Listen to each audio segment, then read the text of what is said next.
السلام عليكم ورحمة الله وبركاته. أشما جرتني وردفتوني يوتيوب خنا الرا برنوتا بريدا تكو قبدين سنفدو في برنون خينياس فيديو ودرماركي ملي تيك توك الرأكادة تبوفتن أكسوما فيديو نمني isin jalaa buufachuu barbaadan san daawuloota akka namni godhuu hin dandeenye godhatee maxxanfate akkaataa jalaatti buufattan saniin isin garsiisaa. Namoonni YouTube keenyaaf haaraa taatan subscribe, like, share godhaadha. Nu jajjabeessaa isinin jenna.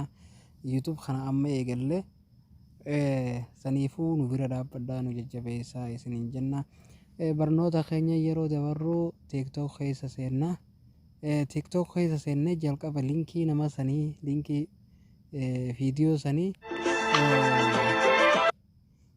viidiyoo sanii haala kanaan sheerii kana dhowne sheerii keessa dhowne kana koppii jalaa godhanne san booda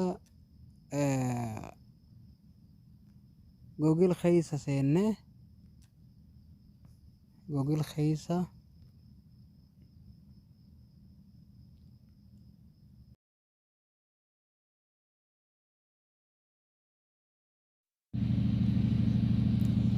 linkii isa lammaffaarratti nuu fide kanarra gaddawanne linkii isa lammaffaa kana bakka biraattillee isinii fidu, tokkoffaarra isinii fiduu danda'a, sadaffaarratti isinii fiduu danda'a. Amma ka lammaffaa kanarratti hin gaddawa.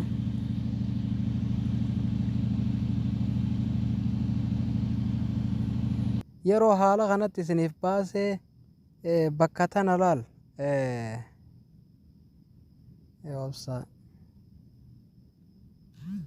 bakka kana laal, bakka kanarratti linkii reefu hobbii godhanne sana asirra peesti goona.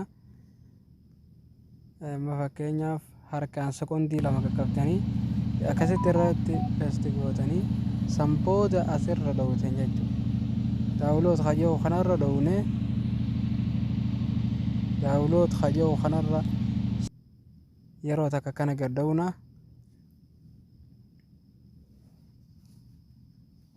San booda haala kanaan nuu fida, haala kanaan asin nuu fida, asitti haala kanaan akkana nuu fida.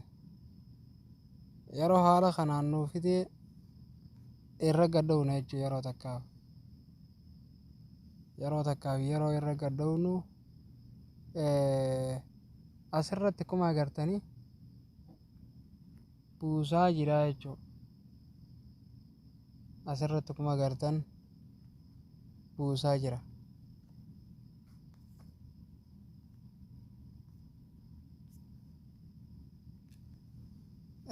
Haala kanaanii haala kanaa yoo buufattan watermarkii tokko malee TikTok irraa viidiyoo buufachuu dandeessan jechuudha. Kan abbaan isin jalaa cufates ta'e akka namni daawuloot jalaan goon isin jalaa cufates ta'e kan hin cufatinis watermarkii tokko maletti buufachuu dandeessanii. Galatoomaa.